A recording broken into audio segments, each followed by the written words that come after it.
खे कर शाद मौला, हा मुंहिंजी फरियाद मौला, थी वञे आबाद मौला, पूरी थे ही मुराद मौला।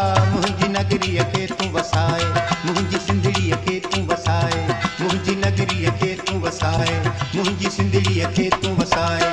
सिंध खे कर शाद मौला, हा मुंहिंजी फरियाद मौला, थी वञे आबाद मौला, पूरी थे ही मुराद मौला। मुंहिंजी नगरीअ खे तूं वसाए, मुंहिंजी सिंधड़ीअ खे तूं वसाए, मुंहिंजी नगरीअ खे तूं वसाए, मुंहिंजी सिंधड़ीअ खे तूं वसाए।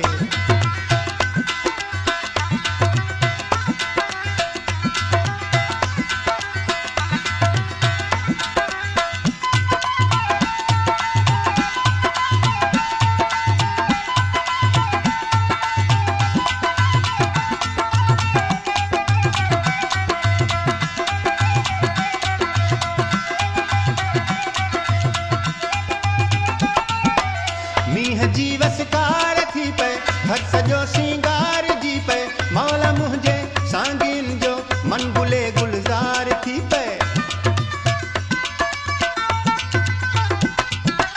मींहं जी वसकार थी पए, घर सॼो सिंगार जी पए, मौला मुंहिंजे सांगीन जो मन गुले गुलज़ार थी पए। अल्लाह साईं कर भलाई, ही सदा मूं आ लॻाई, अल्लाह साईं कर भलाई, ही सदा मूं आ लॻाई। मुंहिंजी नगरीअ खे तूं वसाए, मुंहिंजी सिंधड़ीअ खे तूं वसाए, मुंहिंजी नगरीअ खे तूं वसाए, मुंहिंजी सिंधड़ीअ खे तूं वसाए। सिंध खे कर शाद मौला, आ मुंहिंजी फरियाद मौला, थी वञे आबाद मौला, पूरी थे ही मुराद मौला। मुंहिंजी नगरीअ खे तूं वसाए, मुंहिंजी सिंधड़ीअ खे तूं वसाए, मुंहिंजी नगरीअ खे तूं वसाए, मुंहिंजी सिंधड़ीअ खे तूं वसाए।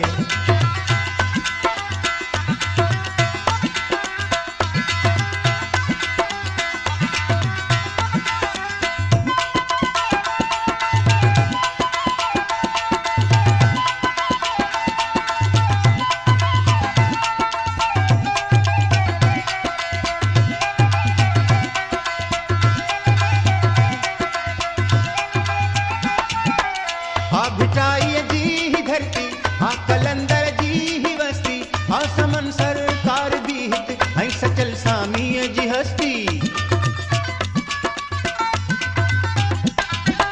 आ भिटाईअ जी ही धरती, आ कलंदर जी ही वस्ती, आ समन सरकार दी हित, ऐं सचल सामीअ जी हस्ती।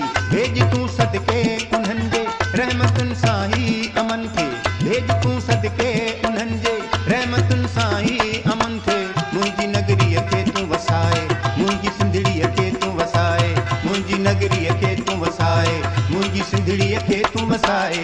सिंध खे कर शाद मौला, हा मुंहिंजी फरियाद मौला, थी वञे आबाद मौला, पूरी थे ही मुराद मौला।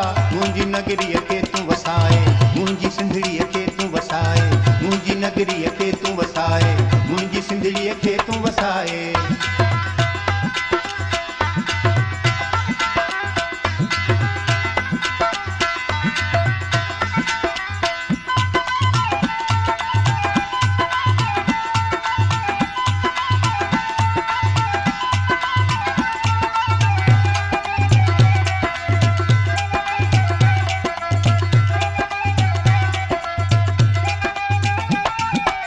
इल्तिजा आहे निमाणी, ही अची सिंध जो तुसाणी, हिन अजरक हिन पटके जीन खे मौज़म पुॼाणी। इल्तिजा आहे निमाणी, ही अची सिंध जो तुसाणी, हिन अजरक हिन पटके जीन खे मौज़म पुॼाणी। बेड़ो कर तूं पार मौला, तूं आहीं दातार मौला, बेड़ो कर तूं पार मौला, तूं आहीं दातार मौला। मुंहिंजी नगरीअ खे तूं वसाए, मुंहिंजी सिंधड़ीअ खे तूं वसाए, मुंहिंजी नगरीअ खे तूं वसाए, मुंहिंजी सिंधड़ीअ खे तूं वसाए। सिंध खे कर शाद मौला, आ मुंहिंजी फरियाद मौला, थी वञे आबाद मौला, पूरी थे ही मुराद मौला। मुंहिंजी नगरीअ खे तूं वसाए, मुंहिंजी सिंधड़ीअ खे तूं वसाए, मुंहिंजी नगरीअ खे तूं वसाए, मुंहिंजी सिंधड़ीअ खे तूं वसाए। सिंध खे कर शाद मौला, आ मुंहिंजी फरियाद मौला, मूंखे ही मुराद मौला मुंहिंजी नगरीअ खे तूं वसाए मुंहिंजी सिंधड़ीअ खे तूं वसाए मुंहिंजी नगरीअ खे तूं वसाए मुंहिंजी सिंधड़ीअ